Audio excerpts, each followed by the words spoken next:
읽어드리고요. 기도하고 오늘 예배하도록 하겠습니다. 시편 121편 말씀입니다. 내가 산을 향하여 눈을 들리라. 나의 도움이 어디서 올까? 나의 도움은 천지를 지으신 여호와에게서로다. 여호와께서는 너를 실족하지 아니하게 하시며 너를 지키시는 이는 이가 졸지 아니하시리로다. 이스라엘을 지키시는 이는 졸지도 아니하시고 주무시지도 아니하시리로다. 여호와는 너를 지키시는 이시라. 여호와께서 내 오른쪽에서 내 그늘이 되시나니 낮에 해가 너를 상하게 하지 아니하며 밤에 달도 너를 해치지 아니하리로다. 여호와께서 너를 지켜 모든 환난을 면하게 하시며 또 내 영혼을 지키시리로다. 여호와께서 너의 출입을 지금까지 영원히 지키시리로다. 오늘 예배하러 오기 전에 예배를 준비하면서 이 말씀이 계속해서 귓가에 맴도는 거였어요. 여호와께서 졸지도 않으신다는 말씀.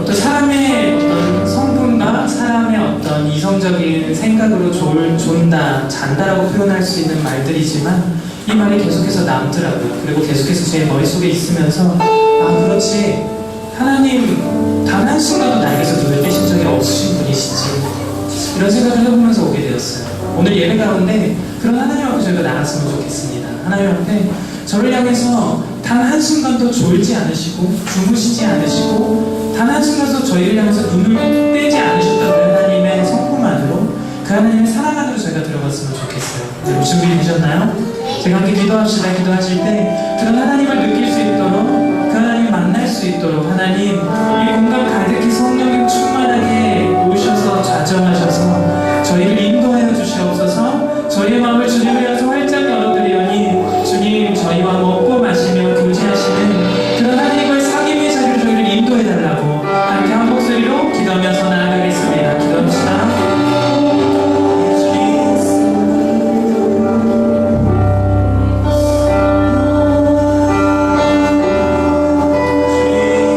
저희를 향해서 하는 순간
싶습니다.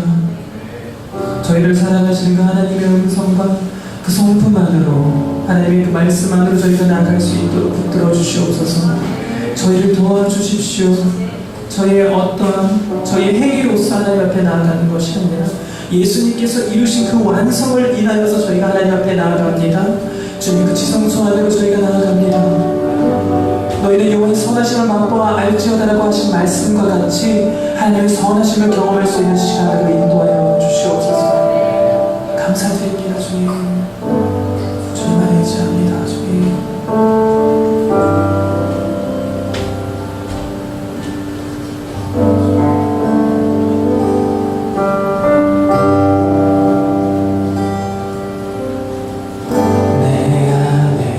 주를 향한 이 노래, 영원한 노래 있어.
장대하시고 전지전능하시고 무소부재하신 그 하나님께서 저희를 자녀 삼아주시니 감사드립니다.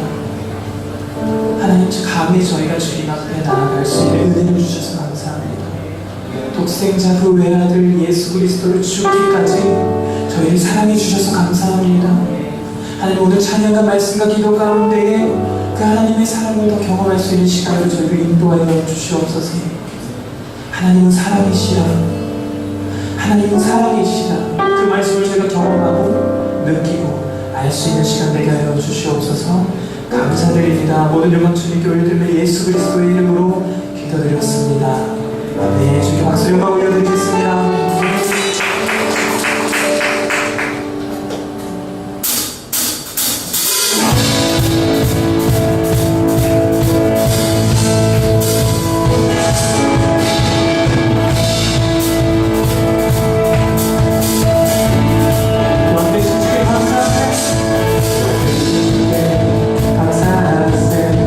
그 사랑 영원하리라면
들고 주시네. 내게 행하신 그 놀라운 일, 생명 주신 주를 기억하네.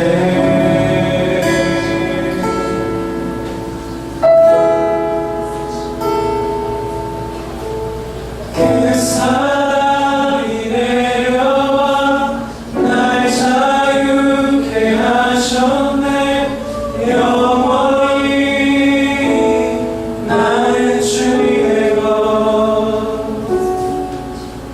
산과 골짜기에서 내 영혼 노래하네. 영원히 나는 주의 것.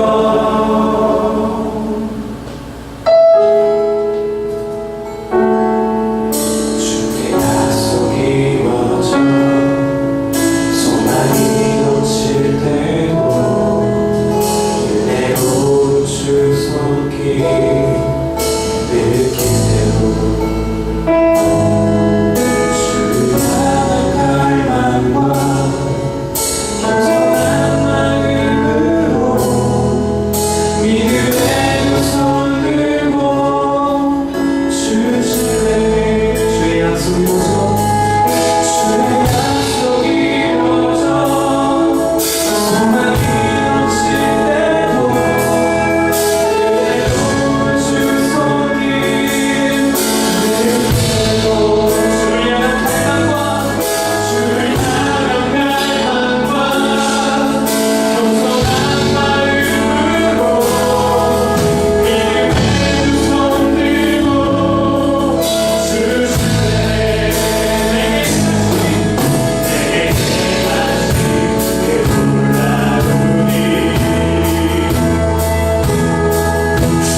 영원하게 새겼다고 말씀하시는 거지. 나는 너를 잊지 않는다고 말씀하시는 거지. 나는 너를 단 한 번도 잊지 않는다고 말씀하시는 거지.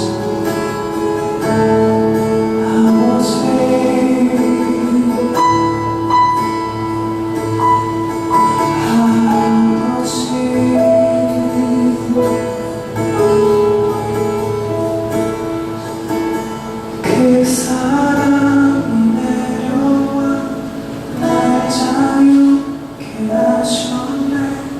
영원히 나는 주님의 것. 산과 골짜기에서 내 영혼 노래하네. 영원히 나는 주님의 것. 그 사랑이 내려와 날 자유케 하셨네. 영원히 나는 주님의 것. 산과 골짜기에서 내 영혼 노래하네. 영원히 나는 주님의 것.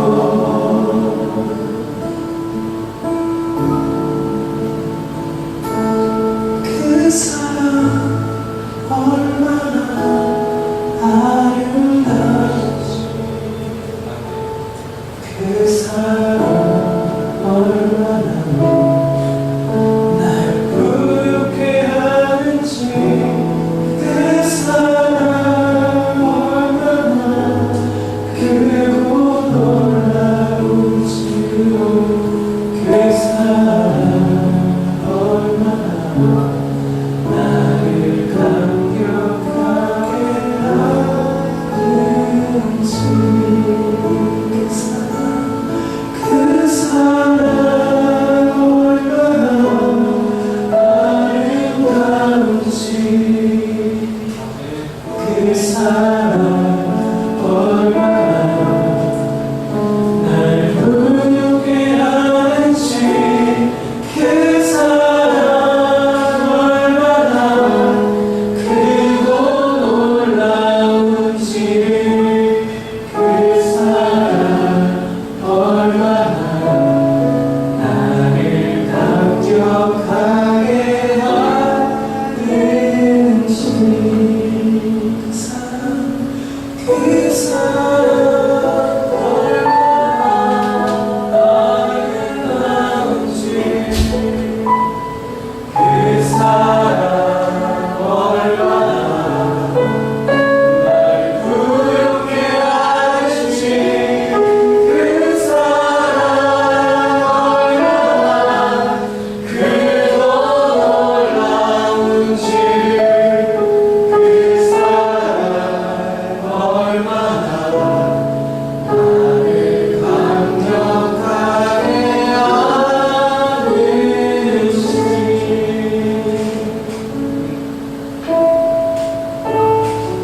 저희 이 시간 잠시 동안에 저희 지금 노래했던 그 노래 가사들을 묵상하시면서 잠시 동안 주님의 임재 가운데 머물렀으면 좋겠어요. 저희가 노래한 것처럼 주님의 사랑이 얼마나 아름다운지, 주님의 그 사랑이 저희를 얼마나 부유케 하는지, 주님의 사랑이 얼마나 크고 놀라운지 잠시 동안 이 임재 가운데서 주님께 묵상하며 나갑시다.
저희를 부욕해 주셔서 감사합니다. 하나님, 저희를 보호해 주셔서 감사합니다. 하나님, 저희를 아름답게 창조해 주셔서 감사합니다. 하나님, 저희를 포기하지 않으셔서 감사합니다. 하나님, 저희를 향해서 언제나 괜찮아, 내가 너를 사랑한다, 다시 한번 해보자라고 말씀해 주시니 감사드립니다. 하나님, 저희를 향하여서 내가 너를 부욕해 하는 하나님이다, 내가 너를 부욕해 하는 여호와라고 말씀해 주시니 감사드립니다. 하나님, 계속해서 하나님 저희에게 하나님의 사랑을 더 부어주시기를 원합니다. 저희의 심령의 깊은 공간 가운데 하나님의 사랑으로만 채울 수 있는 그 공간 가운데 하나님의 그 높고 넓고 크신 사랑을 계속해서 부어주십시오. 그래서 하나님, 수가성 여인이 그 예수님을 만남으로 인해서 물동이를 버려두고 도시로 달려갔던 것과 같이 하나님, 저희가 이 자리 가운데 물동이를 혹시라도 들고 왔습니까? 하나님, 생명의 근원 되신 주님을 만남으로 인하여서 너희 배에서 생수의 강이 흐를 것이라고 말씀하신 그 언약의 말씀을 저희가 기억하며 저희의 배에서 새롭게 계속해서 흘러나오며 주님의 생명수를 얻어갈 수 있도록 인도하여 주시옵소서. 계속해서 하나님의 사랑을 부어주시고 인도하여 주시옵소서. 주님만을 기대합니다. 주님만을 송축합니다. 주님께서만 영광받아 주시옵소서. 모든 영광 주님께 올려드리며 예수 그리스도의 이름으로 기도드렸습니다. 아멘. 주님께 박수 영광 올려드리겠습니다. 네, 불을 켜주셔도 좋을 것 같고요. 오늘 제 홍대 화요모임 넷째 주에 인도하는 저희 홍대 화요모임 팀입니다. 오늘 말씀 전해주실 목사님은 김보성 목사님이십니다. 오늘 이제 목사님께서 나오실 때 제가 기대감을 가지고 제가 열린 마음 가지고 그 말씀을 잘 받았으면 좋겠습니다. 여러분 기대감이 있으십니까? 네. 강사님 나오실 때 제가 박수로 환영하겠습니다.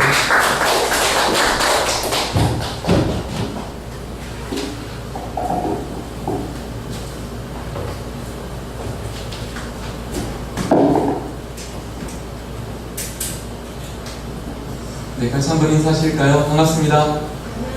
네, 김보성 목사라고 하고요. 저는 용인에 있는 그 감산교회에서 이제 다음 세대들 사역을 하고 있습니다. 오늘 또 참 귀한 예배 이렇게 초청해 주셔서 또 함께 예배할 수 있고 또 말씀을 전할 수 있는 또 그렇게 해주심에 참 감사합니다. 오늘이 6월 26일이잖아요. 어떻게 보면 이제 2018년에 축구로 지금 이제 전반전이 끝나는 그런 시기인데요. 돌아보면 우리의 전반전이 1대0이나 2대0으로 이렇게 지고 있는 상황일 수도 있을 것 같아요. 근데 참 이 매력이 있는 게 하프타임이라는 시간이 참 매력이 있는 것 같아요. 전반전에 아무리 지고 있더라도 이 하프타임 때 다시 우리가 마음을 좀 주스르고 또 컨디션을 회복하고 또 사람들이 함께 그 마음을 모으면 이 후반전을 다시 좀 넉넉하게 달려갈 수 있고 또 때로는 승리하게 되는 그것이 하프타임이더라고요. 저는 오늘 예배가 말씀을 전하는 저와 예배하는 여러분 모두에게 영적인 하프타임으로 꼭 경험되기를 간절히 축복합니다. 그런 마음으로 함께 오늘 주시는 말씀을 함께 좀 나눴으면 좋겠고요. 구약성경 열왕기상 19장 7절입니다. 구약성경 열왕기상 19장 7절 말씀. 앞에 화면이 있는데 우리 성경 있으신 분들은 성경을 찾고요. 혹시 준비가 안 되신 분들 앞에 화면 보시면서 함께 읽으면 좋을 것 같습니다. 자, 함께 읽겠습니다. 시작. 여호와의 천사가 또다시 와서 어루만지며 이르되 일어나 먹으라. 내가 갈 길을 다가지 못할까 하노라 하는지라. 아멘. 네, 오늘 이 시간은 또다시라는 제목으로 함께 말씀을 나눴으면 좋겠습니다. 여러분 이 자리에 제가 보니까 제가 정확하게 가는 못하지만 우리 좀 젊은 분들이 많이 모이신 것 같아요. 또 20대, 30대, 또 저 같은 40대 또 아마 계시지 않을까 싶은데 우리가 이렇게 살다 보면 젊음의 때를 보내다 보면 이런 순간을 누구나 다 맞이하게 됩니다. 낙심하게 될 때가 있어요. 이 낙심이란 두 단어가 어떤 뜻인가 한자를 보니까 떨어질 낙자에 마음심자더라고요. 그러니까 높은 곳에서 마음이 떨어지는 것처럼 마음의 상처를 입고 다치는 경우가 낙심하게 되는 경우가 있죠. 혹시 여러분은 지금 사시면서 어떤 때 낙심을 하게 됩니까? 낙심하게 되는 일들이 우리 젊음에 대해 참 많이 찾아오는 것 같아요. 올해 제 나이가 이제 43살인데요. 10대가 20대가 되고 20대가 30대가 되고 30대가 40대가 된다는 것은 나이만 먹어가는 것이 아니라 내가 책임질 일이 점점 많아지는 그것이 나이를 먹어가는 거예요. 10대 때는 내 마음대로 하고 싶은 대로 말만 잘 듣고 살면 됐는데 30대, 40대는 그렇지 않아요. 가장이 되고 목사가 되고 사장이 되고 뭔가 어떤 위치에 있으면 내가 책임질 일이 참 많아지는 것이죠. 아내에게, 남편에게, 자녀에게. 그런데 내 힘으로 그것을 잘 감당하지 못할 때 우리의 마음들이 낙심할 때가 있습니다. 어떤 예배팀을 이끌어가고 또 어떤 직장에서 일을 하고 또 교회에서 봉사를 하고 목사로서 사역을 하면서도 내 한계를 만날 때 우리는 낙심하게 될 때가 참 많이 있죠. 인간관계가 깨어질 때 우리는 낙심을 합니다. 참 사람이 신기한 게 누구 때문에 가장 큰 상처를 받냐면 여러분 먼 사람 때문에 상처를 크게 받을까요? 가까운 사람 때문에 상처를 크게 받을까요? 가까이 있는 사람 때문에 상처를 크게 받아요. 우리가 살면서 트럼프나 김정은 때문에 상처받을 일은 별로 없어요. 그런데 누구 때문에 상처를 받냐면 내 여자친구, 남자친구, 내 아내, 내 남편, 내 부모님, 그리고 우리 교회 목사님, 내 셀원들, 가장 가까운 사람들 때문에 상처를 받을 때가 있습니다. 그러면 우리가 낙심을 하게 되죠. 내 나름대로 최선을 다했는데 결과가 좋지 않을 때 우리는 낙심하게 됩니다. 이렇게 우리가 살다 보면 낙심하는 순간들이 참 많이 와요. 근데 오늘 본문에 보니까 우리처럼 하나님을 믿음에도 불구하고 큰 낙심 가운데 빠져있는 한 사람을 우리가 만나게 되는데요. 그 이름이 무엇이냐면 오늘 설교 중에 계속 나올 거니까 한번 같이 따라해 보실까요? 엘리야. 그 이름은 엘리야였습니다. 여러분 엘리야가 하나님을 믿는 사람이었을까요? 안 믿는 사람이었을까요? 하나님을 믿는 사람이었고요. 믿는 정도가 아니었고 그의 존재가 하나님의 살아계심을 그냥 증명한다고 할 만큼 엄청난 사람이었습니다. 어느 정도였냐면 엘리야가 사르밧이라는 동네에서 그가 유하고 있을 때에 한 아이가 죽어버렸어요. 죽은 아이를 안고 엘리야가 기도하자 어떤 일이 일어났습니까? 죽었던 아이가 눈을 빡 떴어요. 쫄죠? 죽었던 애가 살아났어요. 그게 엘리야였습니다. 얼마 후에는 갈멜산 정상에서 850대 1의 영적인 배틀이 붙었는데요. 이 배틀은 뭐 헤이 영맨 하면서 막 이런 랩 배틀이 아니고 영적인 배틀이었는데 바알과 아세라 선지자 850명과 하나님 선지자 엘리야 1명의 850대 1의 영적인 전쟁이었어요. 우리가 각자 기도해가지고 내가 믿는 바알이 응답을 하면 네가 믿는 하나님이 가짜니까 네가 죽고 내가 기도해서 내가 믿는 하나님이 응답을 하면 너희들이 믿는 바알이 가짜니까 너희들이 죽고 생명을 걸고 자존심이 아닌 생명을 걸고 850대 1의 영적인 전쟁이 나죠. 바알과 아세라 선지자들이 아침부터 저녁까지 하루 종일 막 방방 뛰면서 막 이렇게 바알이 응답하소서 했는데 하늘이 깜깜 무소식이었어요. 그런데 저녁 때 엘리야가 나오더니 하늘을 향해서 하늘에 계신 하늘을 향해서 하나님 오늘 시간 불로 응답하셔서 하나님이 살아계심을 보여주십시오 할 때 하늘에서 뭐가 떨어졌습니까? 불이 빡 떨어졌어요. 쫄잖아요, 그렇죠? 여러분 이게 엘리야였다니까요. 그가 기도하니까 죽은 아이가 살았고 말을 하면서 불이 떨어졌던 게 바로 엘리야였어요. 근데 여러분 오늘 본문에 보니까 우리가 다 읽지는 않았지만 열왕기상 19장에 어떤 사건이 일어나냐면 생각지도 못한 일이 나요. 이렇게 믿음이 좋은 엘리야가 바알과 아세라를 섬기던 여왕 이세벨이 야 네가 내가 믿는 바알과 선지자의 선지자들을 네가 다 죽였냐?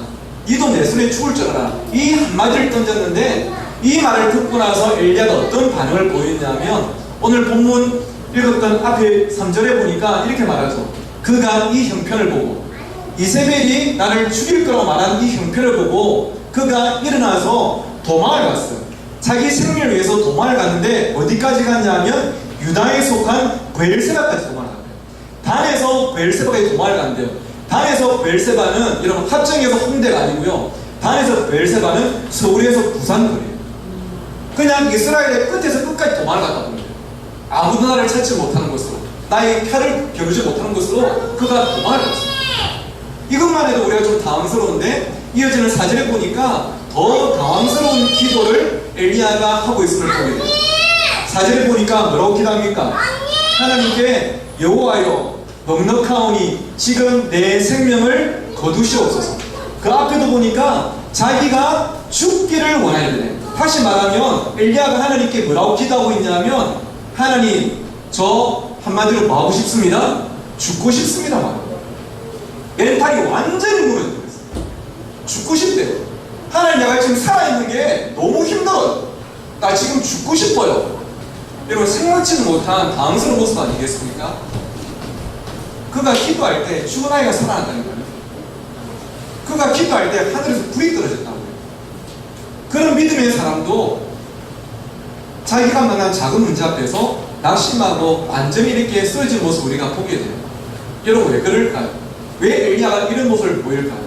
이유는 간단한 한 가지인데 그것도 우리와 똑같은 사람이기 때문에. 사람은 이런 존재입니다. 아무리 믿음이 좋아도 작은 문제 앞에서 또 낙심하고 넘어져 버리는 게 우리의 사람이에요. 오늘 이 화요 모임 참 개인적으로 너무 좀 감격스럽고 감사한데요. 참 이렇게 우리가 함께 찬양하고 말씀 듣고 기도하겠죠. 우리가 하나님이 살아계시다는 전제가 이루어지지 않다면 이 자리에 모일 이유가 없고 예배 자체가 불가능합니다. 하지만 저는 여러분은 그 하나님 믿기 때문에 함께 이 자리에 예배하는 것 아니겠습니까? 아까 보니까 눈물을 떨어뜨리고 함께 손을 들고 울면서 함께 찬양하고 기도하는데요. 근데 때로는 이렇게 우리가 예배하고 하나님 믿는다고 해도 예배를 마치고 가정에 돌아갔을 때, 내일 직장에 출근했을 때 또 작은 문제를 만나면 낙심해버린 게 우리들이에요. 이게 오늘 저의 모습이고 우리의 모습. 근데 여러분 참으로 감사한 것은 무엇이냐면 오늘 제가 좀 가슴 벅찬 게 제가 오늘 준비한 설교랑 아까 우리 예배팀 특별히 전도사님께서 하시는 어떤 멘트랑 참 이게 오버랩이 되는 부분이 그냥 한 편처럼 오버랩이 되는 부분이 참 많은데요.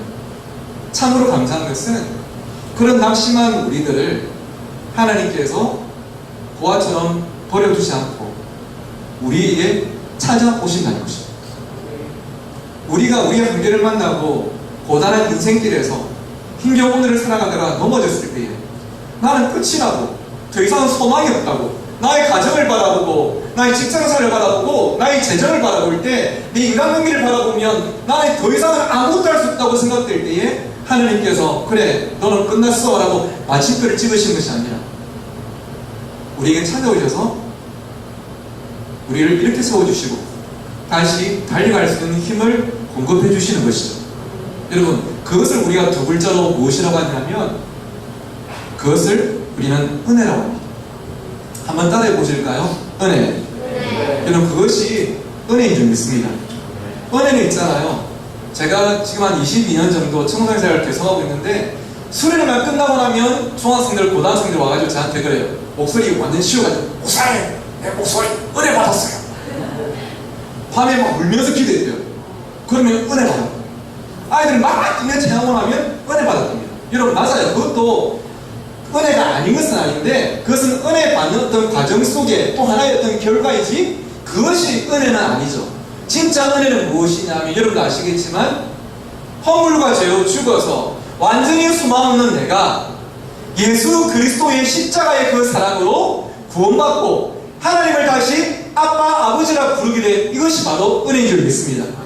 또 은혜가 무엇이냐면 이렇게 구원해놓고 하나님 우리를 그냥 버려두신 것이 아니라 우리가 넘어졌을 때에 내 힘으로는 일어날 도저히 힘이 없을 때에 나에게 그분이 찾아오셔서 내 손을 잡고 이렇게 세워주시는 것. 그래서 내가 다시 한번 더 힘을 얻어서 삶의 길을 달려가게 되는 것이 바로 은혜인 줄 믿습니다. 여러분 이 은혜가 이 화요 모임 오늘 예배 가운데 여러분 모두에게 허락되기를 주의 이름으로 축원합니다. 그것이 바로 우리 하나님의 은혜. 우리 하나님은 그런 은혜의 하나님이십니다. 때를 따라 돕는 은혜로 우리를 찾아오시고 세우시고 이렇게 세워주시는 분이 바로 우리 하나님이세요. 오늘 본문에 보니까 하나님께서 그 은혜를 엘리야에게 허락하고 계시죠.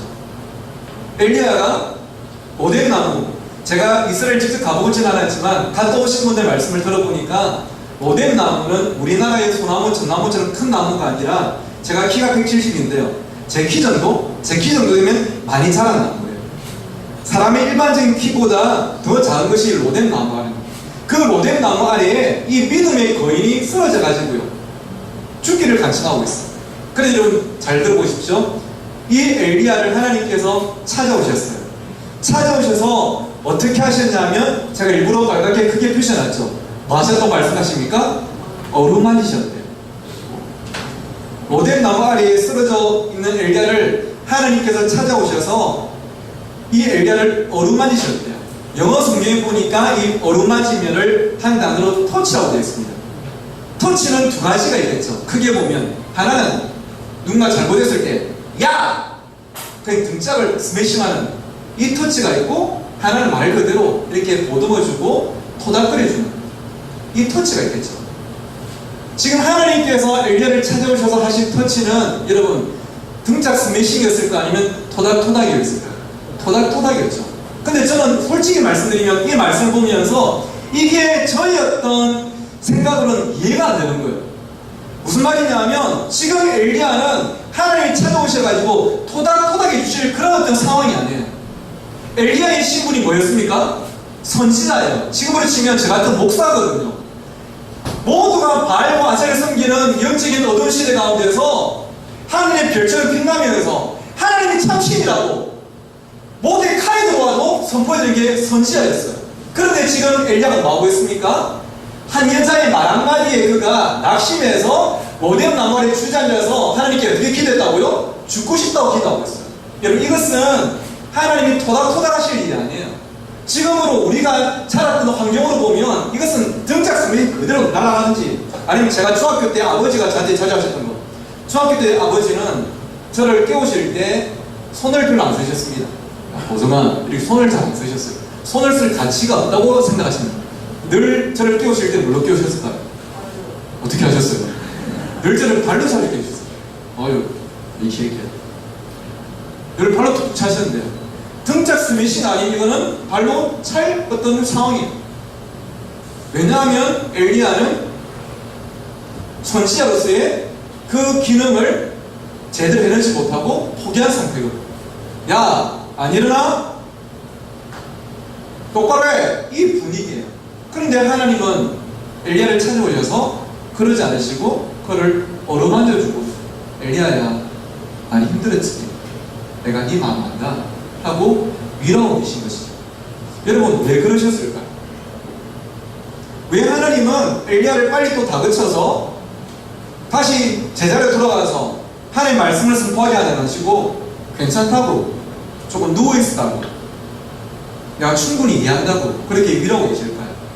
그 이유는요, 여러분 이것을 꼭 기억하셨으면 됩니다. 하나님께 엘리야는 자기에게 맡겨진 일과 사명을 끝까지 잘 해내야 되는 기능이 아니라 때로는 힘들고 때로는 지친 모습이 하나님 아버지께 똑같이 아픔이 되고 눈물이 되고 다시 일으켜 세워주고 싶은 기능이 아닌 존재였기 때문에 하나님은 엘리야를 기능이 아닌 존재로 대하셨습니다. 뭔가를 탁월하게 잘하고 부흥시키고 뭔가 이루어야만 그 사람이 하나님께 귀한 존재가 아니라 엘리야와 오늘 우리는 기능이 아니라 존재 자체만으로도 소중한 그런 사람들이기 때문에, 자녀이기 때문에 하나님은 엘리야를 어루만져 주셨던 것이죠. 여러분 이 사실이 오늘 이 시대를 살아가고 있는 젊은이 청년 여러분에게, 예배자 여러분에게 큰 하늘의 위로가 되기를 주의 이름으로 축원합니다. 하나님께 우리는요 기능이 아니라 존재. 그런데 이 시대는 여러분 같은 젊은이들에게 어떤 단어를 끊임없이 요구합니까? 스펙이죠. 취업하려고 해도 뭔가 한 개 일을 해보려고 해도 스펙을 봐요. 자격증을 얼마나 땄고 영어를 얼마나 잘하고 키가 얼마나 크며 얼마나 예쁘고 잘생겼는지 스펙을 보고 한 젊음을 평가내리고 별로내리죠. 그러다 보니까 뭔가 남들보다 내가 좀 부족하면 주눅들고 고개 들지 못하는 게 오늘 이 시대의 젊은이들의 모습 아니겠습니까? 그런데 하나님은 여러분을 그런 스펙과 기능이 아니라 무엇으로 대하신다고요? 존재로 대하시는 분이시죠. 존재 그 자체로 대하는 분이세요. 근데 이 시대에 많은 젊은이들이 이 단어에 물려서 살아가고 있죠. 여러분 몇 년 전에 그 빅뱅이 있지 않습니까? 빅뱅이 컴백했을 때 이 노래를 딱 그냥 띄우면서 그냥 모든 가요 차트를 올킬해 버렸어요. 막 멜론이고 진이고 뭐든지 그냥 올킬이었어요. 그 노래가 뭐였냐면 이거 기억나십니까? 루저 외톨이 센 척하는 겁쟁이. 제가 하니까 좀 랩이 아니고 거의 시조 용비가 칠것 같은데, 이 루저 노래가 나왔을 때에 성함이 어떻게 되시더라? 강태규라는 문화평론가가 이 노래를 어떻게 평가했냐면, 빅뱅의 루저는 팬덤을 넘어선 노래다 이렇게 평가했어요. 빅뱅의 루저는 팬덤을 넘어선 노래다 이렇게 말했는데요. 이게 무슨 말이냐면 팬덤 현상이라고 있지 않습니까? 자기들이 좋아하는 어떤 아이돌이 새로운 곡을 띄우고 나오면 그 팬들이 막 난리나는 거 있잖아요. 완전 광적인 그걸 팬덤이라고 하죠. 그런데 여러분 아시겠지만 빅뱅의 어떤 팬들은 유이스트 별로 안 좋아해요. H.O.T 팬들은 제키 별로 안 좋아해요. 자기만의 이게 있어요. 자기만의 세계가 있고 공감이 있어요. 그런데 빅뱅의 루즈라는 노래는 팬덤을 넘어섰다는 것은 빅뱅의 팬들뿐 아니라 남녀노소를 막론하고 모두가 이 가사에 공감한다는 것이죠. 어떤 가사에 공감한다는 겁니까? 루저, 외톨이, 센 척하는 겁쟁이, 못된 양아치. 다시 말하면 나 자신을 물어본다고요? 루저로 보는. 내 스스로 보니까 남들 앞에서 내가 잘하는 게 없는가? 교회를 다녀도, 직장 생활해도, 앞에 예배를 하고 있는데도 내가 남들보다 탁월한 게 있는 것 같아요. 그러니까 우리 스스로를 루저로 보는 거죠.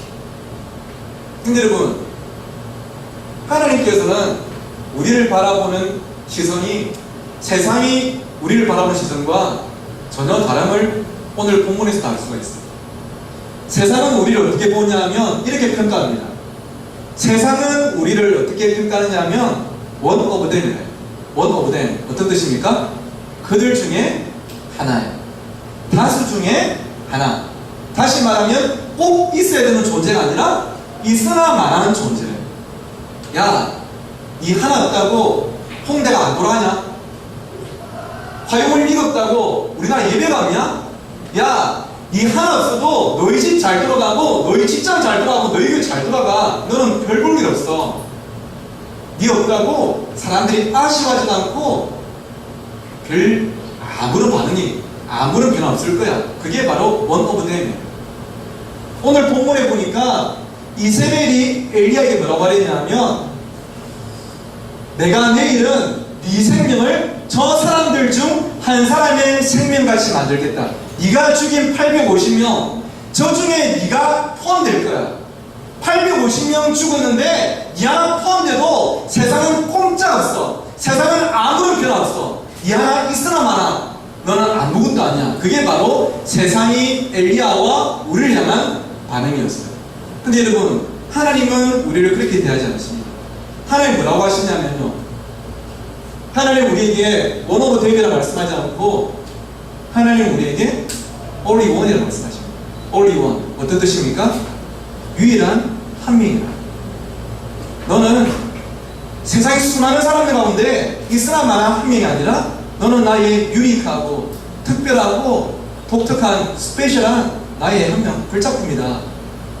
오늘 실제로 아까 읽었던 말씀 보니까 하나님께서 이 엘리야를 찾아오시고 이렇게 말씀하셨죠. 엘리야야, 일어나라. 네가 갈 길을 다 가지 못할까 하노라. 무슨 말이냐면 네가 지금 일어나서 가야 될 길이 있다는 말이에요. 있다는 말이에요. 있다는 거예요. 엘리야야, 내가 너에게 줄 사명은 네가 포기한다고 내가 다른 사람한테 맡길 게 아니야. 내가 너에게 줄 사명은 오직 너를 통해 내가 이룰 것이고 너를 통해서 내가 이루갈 거야. 하나님은 엘리야를 원 오브 댐이 아니라 세상에서 유일한 한 명으로, 특별한 한 명으로 그를 대하셨던 것이죠. 여러분, 오늘 이 시간도 이 화요일 저녁 때 화요 모임이라는 이름으로 전국에서 많이 예배드리겠습니다. 홍대 주위에는 모르겠지만 서울에도 참 많이 예배드리겠죠. 저는 많은 집회들에 가서 말씀을 전하는데 사실 이 홍대에서 말씀을 전하는 오늘 처음인 것 같은데요. 근데 와보니까 참 좋네요. 좋은데 제가 둥근이 작잖아요. 눈 작은 사람들이 이게 거짓말을 잘 못합니다. 감출 수가 없거든요. 제 진심인데요.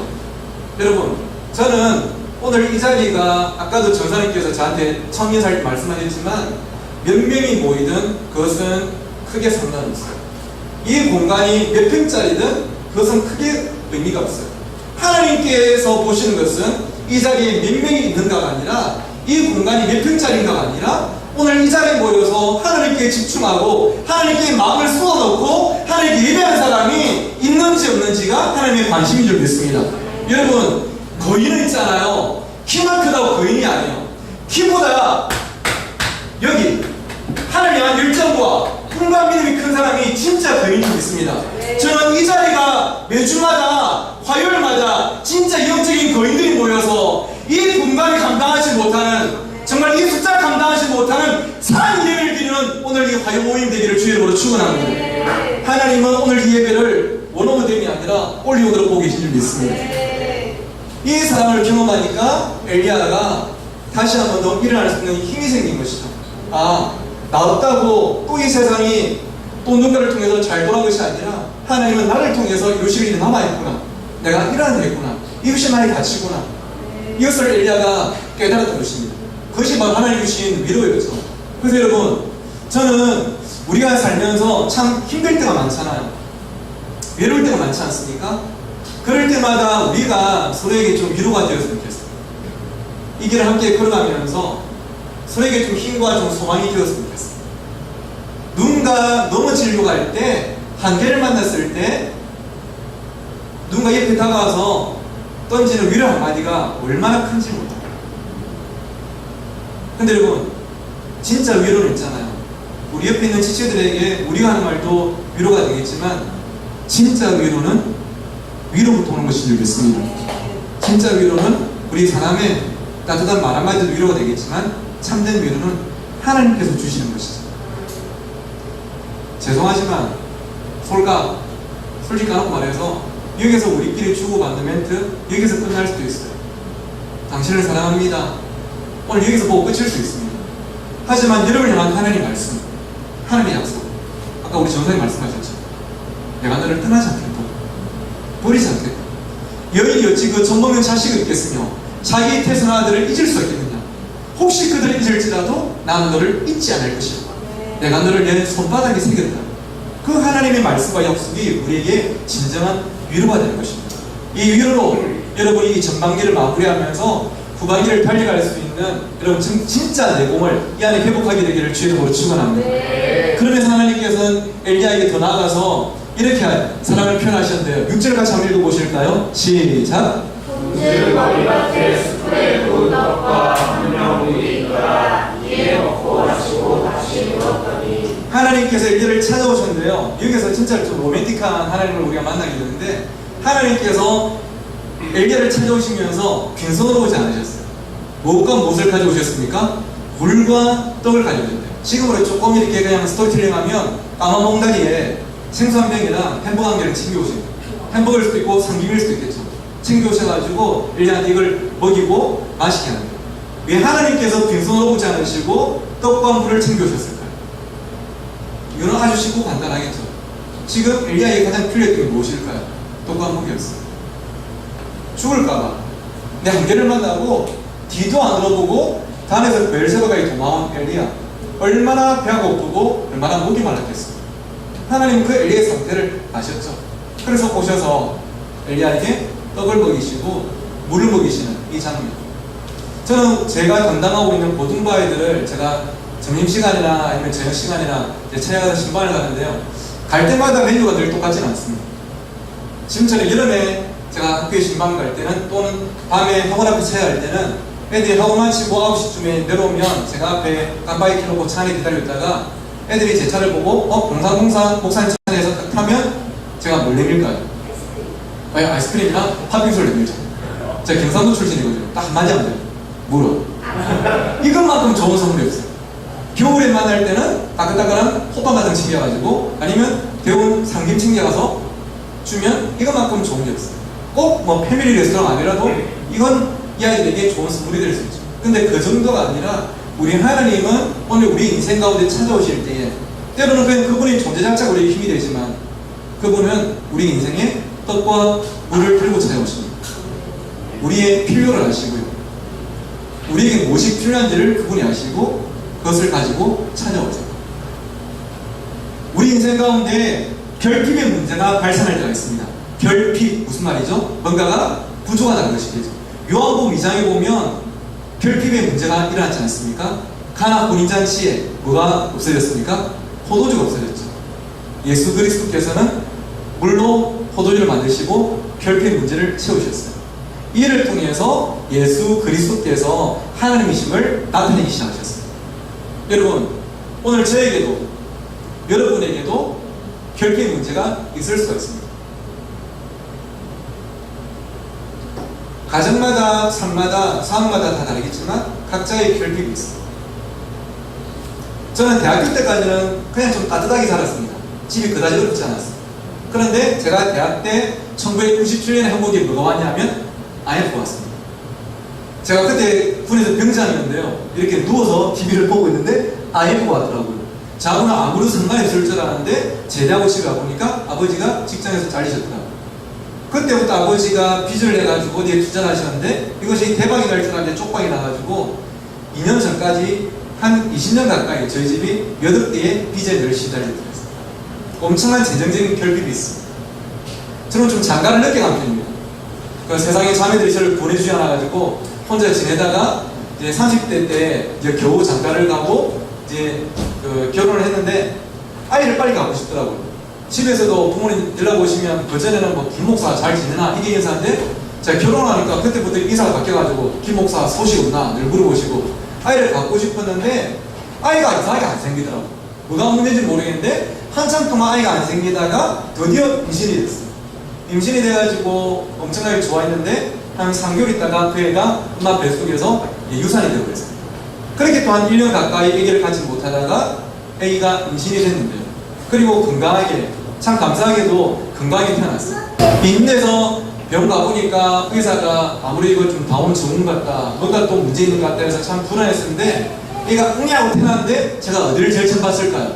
얼굴을 봤죠. 근데 정상이더라고요. 참 다행이었는데 그 다음날 검진해 보니까 심장에서 소리가 나는데 이제 태어난 지 하루 된 애의 심장에 구멍이 큰 게 2개가 있다. 우리가 살다 보면 뭔가 내 힘으로 해결할 수 있는 결핍이 어디에서나 발생하기 마련입니다. 그게 인생이에요. 하지만 여러분 꼭 기억하십시오.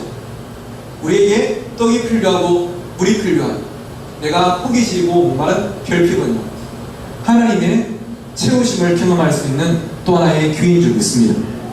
나에게 모든 것이 있을 때 내가 경험하지 못했던 그 은혜, 나에게 모든 것이 완벽할 때 내가 엎드리지 않았던 그 자리, 결핍이 있음을 통해서 낙심하고 한계를 만남을 통해서 우리는 그분 앞에 엎드릴 수밖에 없고 나에게 찾아오셔서 나의 결핍을 채우시는 하나님의 은혜를 경험하면서 그분의 손을 다시 한 번 더 붙잡게 되는 것이죠.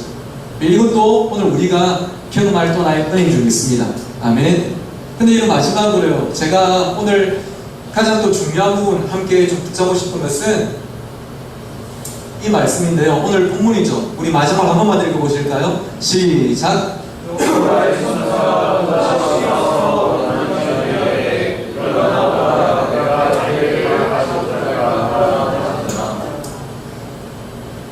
낙심해서 쓰러져 있는 엘리야를 하나님께서 찾아오셨습니다. 그래서 그를 나무라지 않고 어루만져 주셨고요. 기능이 아닌 존재로 대하셨고 허기지고 목마른 엘리야를 위해서 무엇과 무엇을 챙겨오셨다고요? 물과 떡을 챙겨주셔서 먹고 마시게 하셨죠. 그런데 여러분, 이 정도 했으면 인간적으로 엘리야가 어떻게 될까요? 쉽게 말하면 지금 하나님 있잖아요. 전도사님이나 군목사님 신방 보는 게 아니고 하나님 직접 신방 오신 거예요. 직접 까만 봉다리에 떡이랑 물 들고 찾아오신 거예요. 그러면서 엘리야가 괜찮다, 이거 먹어라. 여러분, 이 정도 하면 인간적으로 엘리야 어떻게 됩니까? 일어나야 될까요? 아니면 계속 퍼져 있어야 될까요? 일어나야 되잖아요. 그런데 아까 본문에 보니까 엘리야가 하나님이 그렇게 어루만져 주시고 물과 떡을 먹이셨는데도 일어나려고 하다가 또 퍼져버려요. 또 넘어져 버리고 또 쓰러져 버려요. 인간적으로는 한계를 좀 느끼겠죠. 느낄 수밖에 없는데, 여러분 여기에 하나님께서 엄청난 방점을 찍으셨네요. 하나님의 은혜가 어떤 은혜냐면, 여호와의 천사가 또다시 와서, 오늘 제 설교 제목인데요, 여호와의 천사가 어떻게 했다고요? 또다시 와서. 영어 성경에는 한 단어로 again이라고 했어요. 한 번 오시고 끝난 것이 아니라 하나님이 그만큼 은혜를 주시고 먹이시고 마시게 하시고 이렇게 세우시는데, 또 넘어진 엘리야에게 하나님께서는 또다시 찾아오세요. 그를 포기하지 않으시고 그에게 찾아오셔서 다시 한 번 더 그를 이렇게 세우시는 하나님을 보게 되는 것이죠. 또다시. 여러분, 아마 이 자리에 계신 분들, 다니시는 교회 교단들이 다 다르실 건데요. 저는 대한예수교 장로의 보신교단입니다. 아마 뭐 통합, 합동, 또 성결, 감리, 또 신내, 또 수복음 다양하실 건데, 모든 신학이 어떻게 보면 조금 대동소이하겠지만, 저는 고려신학대학을 다니면서 한 가지 확실히 배우고 있습니다. 그게 뭐냐면, 우리가 믿는 하나님은 전지전능하시다는 거예요. 여러분 아멘이시죠? 전지전능하시다는 것은 그분이 못하신 일이 있다 없다는 거예요. 이것이 모든 교단을 통틀어서 우리 모두가 인정하는 하나의 어떤 진리입니다. 근데 여러분, 저는 사역하면 할수록, 제가 신앙생활 하면 할수록 깨닫는 한 가지가 있어요. 그게 뭐냐면, 우리 하나님이 전지전능하신 줄 알았는데 그분이 못하시는 게 한 가지가 있더라고요. 그게 뭐냐면, 우리 하나님은 물을 포도주로 만드시고 죽은 나사로도 살리시고 홍해도 가르시는 하나님이시지만, 그분이 한 가지 유일하게 못하시는 것은, 그분은 자녀된 우리를 절대로 포기하지 못하십니다. 그게 그분이 못하시는 유일한 한 가지. 세상 모든 것들을 그의 뜻대로 하실 수 있지만, 하나님의 그 마음은, 하나님의 심장은 오늘 우리를 포기하지 못하세요. 그래서 그 마음이, 그 사람이 엘리야를 포기하지 않고 또다시 찾아가서 그를 이렇게 세워주고 계신 것이죠. 성경 곳곳에 그 하나님의 마음이 나타나더라고요. 여러분, 제가 어릴 때, 그 초등 때 제일 좋아했던 그 만화 영화가 뭐냐면, 혹시 저하고 연배 비슷한 분들은 아실 건데, 우리 청년들 좀 아실지 모르겠어요. 혹시 이거 아십니까? 이거 제목 아시는가요? 개구리 소년 왕눈이. 이거 노래 어떻게 시작되는지 아시죠? 개구리 소년 빠빠라. 네, 하시네요. 제가 어릴 때 이 TV만 딱 켜면, 이제 제가 이 개구리 소년 왕눈이를 딱 보면 제 시선이 딱 집중되는데, 이제 그 왕눈이와 아루미의 러브 스토리지 않습니까? 이 왕눈이하고 아루미하고 사랑하는데, 이제 중간에 아루미 아빠, 이 투투가, 뚜꾸비가 뭐 아루마처럼 만나지 마, 또 방해하고, 좀 갈등이 있어야 또 이게 좀 재밌잖아요. 근데 이 스토리도 재밌는데, 그때 이 초딩 가슴에 불을 붙였던 게 뭐냐면, 이 스토리가 아니었고 이 주제가 노래였어요. 이게 노래 가사를 보면 뭐 개구리 소년 따다밤 시작돼가지고 네가 오면 뭐 무지개 곳에 비가 온단다, 막 말도 안 되는 가사로 가다가 후렴 부분 가사가 대박이에요. 어떤 가사가 있냐면, 비바람 몰아쳐도 이겨내고, 그 다음 가사가 7번 넘어져도 일어나. 와, 이쩌는 거예요. 7번 넘어져도 일어나라. 와, 진짜 멋있다고. 와, 도전적이고. 근데 제가 중학교 때 교회를 딱 처음 갔는데 깜놀했던 게 뭐냐면, 이 노래 가사랑 똑같은 성경 구절이 있더라고요. 그게 뭐냐면 이 성경 구절이었어요. 우리 같이 한번 읽어보실까요? 시작! 대저 의인은 7번 넘어지더라도 다시 일어나려니와. 대저 의인은 7번 넘어지더라도 다시 일어난다 말씀하시죠. 여기서 의인은 하나님 믿는 하나님의 백성들을 말하죠. 하나님의 백성들은 7번을 넘어지더라도 다시 일어난대요. 근데 여러분, 여기서 7번이라는 것은 여러분 아시겠지만, 성경에서 7이라는 숫자는 그냥 회수상의 7번 7이 아니라, 성경에서 7은 무슨 숫자라고 그럽니까? 완전수라고 그러죠. 3이나 7을 완전수라고 하는데요, 이것이 긍정적인 의미로 쓰이기도 하지만 부정적으로 7번 넘어졌다는 것은 이제는 더 이상 회생의 가능성이 없는 상태를 말해요. 완전히 넘어져버린, 누군가 붙잡을 사람도 없고 내 힘으로도 일할 수가 없을 때에, 그런데 의인은 7번 넘어질지라도 다시 일어나게 되는데요. 왜일까요? 나는 일어날 수 있는 힘이 도저히 없지만 살아계신 하나님께서 우리를 포기하지 않고 우리에게 찾아오셔서 손을 붙잡고 이렇게 세우시기 때문에 우리는 다시 일어날 수 있는 존재인 줄 믿습니다. 그리고 이 은혜가 2018년 6월달 이 전반전을 마무리하고 후반전을 준비하는 우리 모두에게 동일하게 경험되기를 주의 이름으로 축원합니다. 다시 일어나는 것은 하나님의 자녀만이 경험할 수 있는 축복인 것입니다. 오늘 제가 여러분이 2018년 지난 6개월 돌아볼 때에 분명히 우리 힘으로는 넘어설 수 없는 문제가 여전히 자리 잡고 있을 수가 있습니다. 오늘 예배를 드렸다? 7월달에 왔다? 죄송하지만 지금 여러분을 잘하시게 만들고 힘들게 만들고 눈물 나게 만드는 그 문제는 여전히 7월달에도 그 자리에 있을 수 있어요. 우리 현실은 쉽게 변하지 않습니다. 인정하시죠? 하지만 중요한 것은 우리 현실은 변함이 없지만 이 현실을 넘어설 수 있는 현실보다 더 큰 믿음이 우리 가운데 있다면 우리의 내일은 달라질 줄 믿습니다. 중요한 것은 나의 어떤 현실이 아니라 내 안에 현실을 넘어설 수 있는 믿음이 있는가 없는가가 중요합니다. 이런 3년 전에 꼭 3년 됐는데요. 3년 전에 서울뿐 아니라 전국을 그냥 휩쓸었던 엄청 큰 어떤 질병이 하나가 있습니다. 몇 자로 시작되는 거 뭔지 기억나십니까? 네, 메르스였죠. 메르스가 그냥 전국에 엄청난 타격을 입혔는데요. 이게 경제적인 부분뿐 아니라 여러 부분에서 엄청나게 큰 쇼크를 남겼습니다. 그런데 병원들 가운데 메르스 지정병원, 다시 말하면 메르스 환자를 고치지 못하고 이게 더 확산돼가지고 격리당한 병원들이 있어요. 병원이 병을 못 고치고 격리가 됐다는 것은 병원에서 엄청나게 리스크입니다. 그 병원들 가운데 어떤 병원이 있었냐면 건양대 병원이라는 병원이 메르스 지정병원이었어요. 환자들을 고치지 못하고 확산이 되면서 이 병원 자체가 격리가 되는 것이죠. 환자들이 퇴원하지 못하고 한동안 격리가 되어 있어요. 그런데 오늘 날짜로 보니까 딱 3년 됐네요. 2015년 6월 26일 금요일 날 이 건양대 병원이 코호트, 즉 메르스 격리 해제 선언이 됐습니다.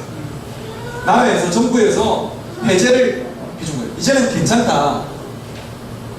그래가지고 박창일이라는 원장님께서 영시가 딱 되자마자 모든 병실을 다니면서 환자들을 안고 직원들과 악수하면서 그동안 참고 기다려주셔서 감사합니다 하면서 함께 인사를 하고요.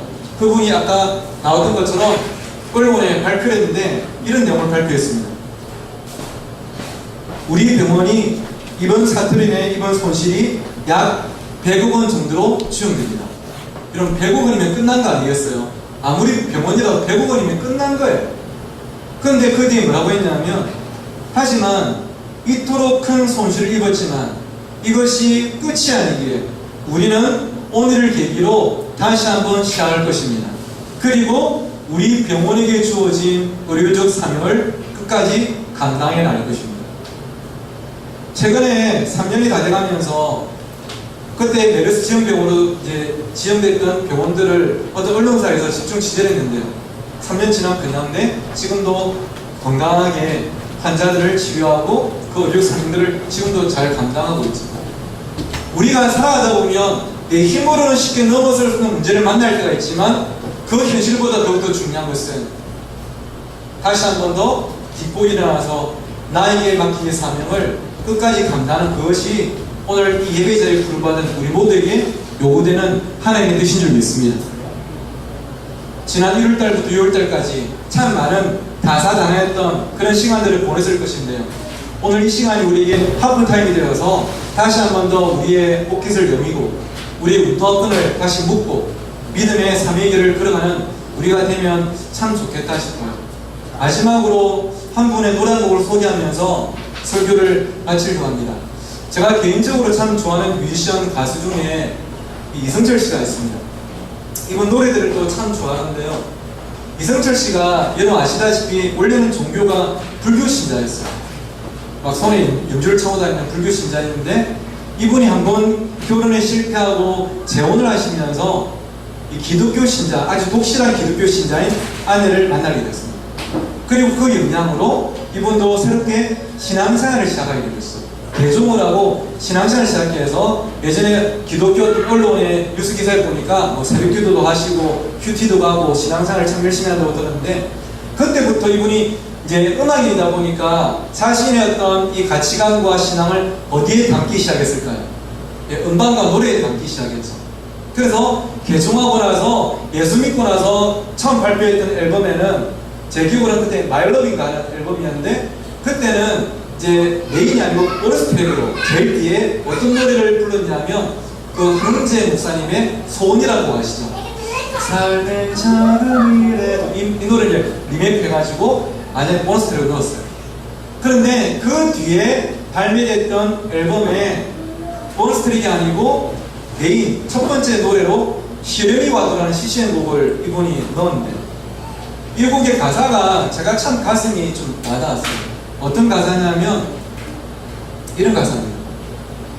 나의 길에 험한 상황과 깊고 깊은 바다 같은 시련이 와도 결코 걸림돌 아닌 디딤돌 벗삼으며 나 그렇게 나아가리라.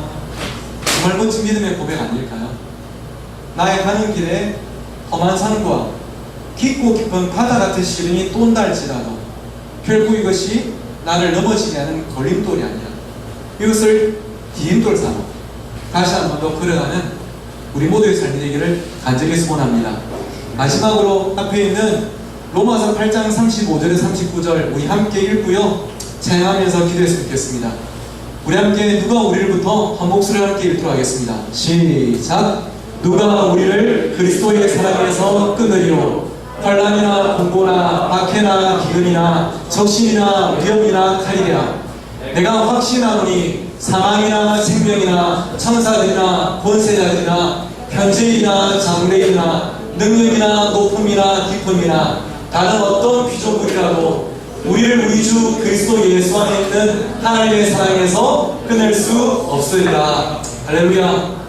때로는 넘어지고 때로는 실패는 같지만 세상이 절대 끊을 수 없는 하나님의 사랑이 우리를 강건하시고 다시 한 번 더 우리 손을 붙잡으시고 일으키심으로 우리는 다시 한 번 더 걸어갈 수 있는 우리의 후반전이 될 줄 믿습니다. 오늘 이 말씀 기억하면서 우리 함께 예수는 함께 하시네. 고단한 인생길 힘겨운 오늘이지만 우리를 보아처럼 버려두지 않고 함께 걸어가시는 그 하나님의 은혜를 함께 기억하면서 우리 함께 찬양하며 나가도록 하겠습니다.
하나님, 지난 우리의 이 30년 연연을 돌아볼 때에, 지난 6개월을 돌아볼 때에 엘리야처럼 낙심하고 다시는 내가 시작하지 못할 것 같은 그 절망감들이 우리 마음 가운데 자리하고 있다면 오늘 시간 우리에게 찾아오셔서 나를 어루만지시고 물과 뜸을 먹이시고 우리가 또 넘어질지라도 또 다시 찾아오셔서 이렇게 해주시는 하나님의 은혜를 우리 모두가 경험하게 하여 주시옵소서. 우리의 전반적인 끝이 아니라 오늘 이 시간 우리가 마침표가 아니라 쉼표가 되어서 우리에게 주어질 후반전을 다시 한번 우리는 달려가고 승리할 수 있도록 도와달라고 오늘 주신 말씀 붙잡고 우리 함께 한번 주여 간절히 부르고 함께 기도하며 나갑시다. 함께 기도하겠습니다. 주여, 살아계신 하나님 아버지, 오늘도 우리에게 귀한 말씀 주시고 이 말씀 붙잡고 함께 기도하시니 감사합니다. 우리의 전반전을 돌아볼 때에 실질적인 문제로 함께 기도함으로 우리의 능력이 함께 바라보면서 때로는 아파하고 때로는 몸을 짚고 때로는 고개 우리의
시간 전도사님 나오실 때까지 우리 한번 잠잠히 기도하며 나갑시다.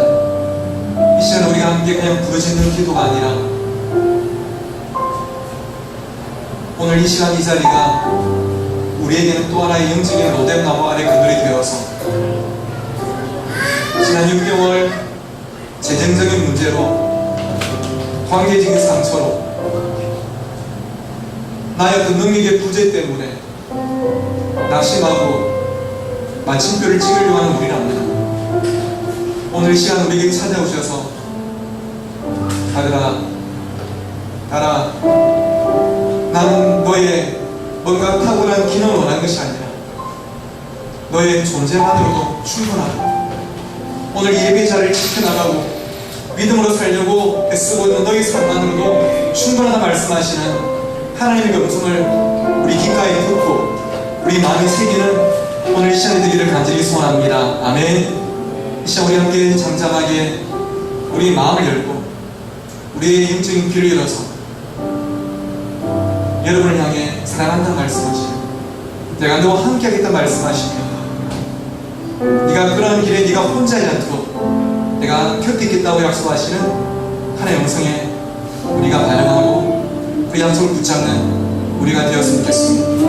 우리 전사님 나오실 때까지 우리 함께 잠잠히 기도하며 함께 나아갑시다. 주님,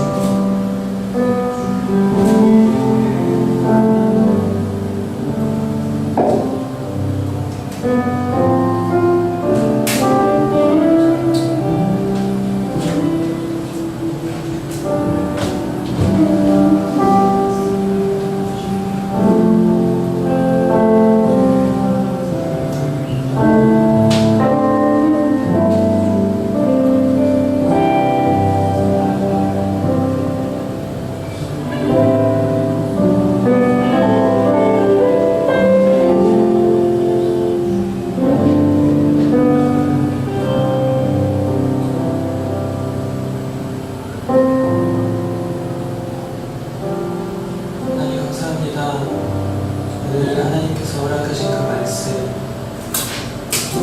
저희 마음 간에 새기고 저희가 사용할 수 있도록 주님 도와주시옵소서. 하나님 오늘 말씀이 마치 여전히 현실은 바뀌지 않는 것 같았지만 같이 보일 수 있지만 하나님 저희 관점을 변화시켜 주셔서 감사합니다. 저희가 그 모든 현실을 바라볼 때니 저희가 변화된 관점으로 볼 수 있도록 도와주시면 감사드립니다. 이제 하나님 저희의 삶의 현장에서 그 관점을 유지하고 그 관점대로 볼 수 있도록 성령님께서 계속해서 도와주시옵소서. 감사드립니다. 모든 걸 주님께 맡겨드린 예수님의 이름으로 기도드렸습니다. 네.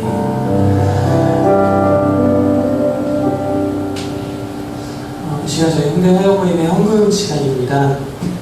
찬양하시면서 자유롭게 헌금 해주시면 될 것 같고요. 헌금 이후에는 광고 시간으로 그 이후에 이제 목사님께서 헌금 위한 기도, 이제 축도로 모든 예배를 마치도록 하겠습니다. 함께 찬양하시면서 헌금 하시도록 하겠습니다.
가지고 말씀드리겠습니다.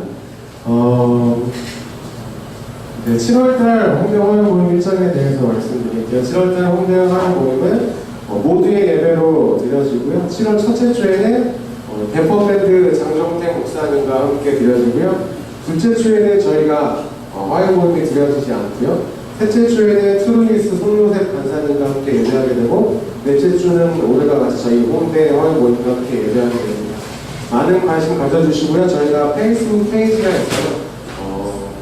그 페이스북 페이지 좋아요 눌러주시고, 그걸 통해서 또 소식도 많이 접해주시고 불러주시면 감사하겠습니다. 그리고 계속해서 저희가 함께 예배를 만들어가고 있는데, 이 예배가 정말로 하나님 보시기에 합당한 예배, 아까 말씀처럼 여러 개 예배 중에 하나로가 아니라 정말로 유일한 그 예배가 만들어지도록 함께 기도해주시면 감사하겠습니다. 감사합니다. 네, 저희 목사님 나오셔서 저희 이제 헌금 위에 이제 예배 축도해 주시면 예배 마치도록 하겠습니다. 하나님, 오늘도 예배에 나오면서 우리의 마음뿐 아니라 물질을 구별하여서 함께 드렸습니다. 많지 않은 인원이 모여서 보이는 금액도 크지 않겠지만, 눈에 보이는 헌금이 아니라 눈에 보이지 않는 우리의 헌신을 받아 주시옵소서. 물질로 다 표현할 수 없고 대변할 수 없는 하늘 향한 우리의 사랑과